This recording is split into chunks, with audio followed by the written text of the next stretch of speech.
Hello everyone and welcome to the Netherworld Bibliothèque. We're proud to say that we're home to the largest collection of informative texts in the multiverse. Today we're in the cultural section and we're going to discuss this little curio over here, which details different motifs which you may find painted on Romanian Easter eggs. And seeing as it's close to Orthodox Easter, and Romania of course being a Greek Orthodox country, I thought this would be a great time to show off this little item in our collection. So this little curio opens up just like this, like an accordion or like a concertina door. And on one side it shows you some motifs and explains them in English, and then if you flip them over to the other side, it then also explains them in Romanian. So I thought I could just pick out a few that stood out and teach you a little bit about Romanian culture. Now, because we're going to be discussing Easter eggs, I know some people are wondering, what on earth do Easter eggs have to do with crucifixion?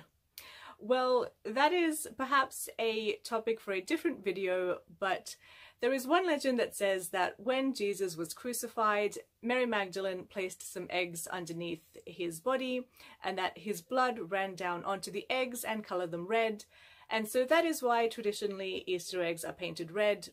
Since then, this tradition has been expanded upon, and so you can have Easter eggs of all different colors and with all different motifs painted on them. Now, why did Mary Magdalene supposedly place Easter eggs under Jesus's body? Again, perhaps that is a topic for a different video. Today, we're just here to discuss the motifs, so let's get started. So if you open up this little curio, one of the first motifs that you will see in here is that of the cross. And this should be pretty obvious or pretty self-explanatory. Jesus was crucified on a cross, so you would have a cross symbolizing the time of year when that supposedly happened. But also more broadly, the cross is a symbol of Christianity, and of course Easter being a Christian holiday. And more broadly, the cross can also just be a symbol of tradition and convention. The next symbol featured in this curio is that of wheat. So the reason that you might find wheat depicted on Romanian Easter eggs is because it symbolizes fertility and prosperity and growth. So obviously Jesus was crucified, and then the legend says that 3 days later he rose from the dead, so perhaps the wheat representing the seed coming forth from the underground and coming to life, so life, fertility. And also because traditionally Romanian culture is an agrarian culture, so people used to be farmers and their wealth, their whole livelihood was tied into the land and having a prosperous yield every year. So again, the wheat can be a symbol of Christianity, but also a symbol of tradition. And now moving on to the third and final depiction that I wanted to show you, and that is of wolf's teeth.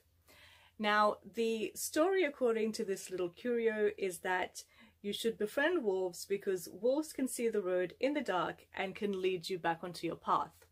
Now, I'm not advocating for this. I'm not actually sure if this is true. If you are lost in Romania, I am not advocating that you try to befriend the local wildlife. But why might this be a saying? Well, I'll speculate because Romania used to be called Dacia, so that was spelled D-A-C-I-A, Dacia. And the symbol of the Dacian people was the Dacian wolf, or the lupul dacic. I have heard this mistranslated in English as the dragon or the dracul or something like that. It's not, it's a wolf, it's not a dragon, it's not a devil, it's lupul dacic, or the wolf of the Dacians. And this was a symbol of the god Zalmoxis, who was the chief god of the Dacian people. It was a sign of protection and somewhat of a lucky talisman for them. And it's something that you can still see in Romania today, because there are some people who are trying to revive the Dacian beliefs and to practice the Zalmoxian religion. I will leave more information about that in the description section. So although Romania predominantly is a Greek Orthodox country today, we still haven't forgotten our history and our ancestors' beliefs. Now, as you can see, there are a few more depictions in this little curio, but where is all the fun in me telling you all about it? I will leave some information about it if you would like to add one of these to your own personal collection.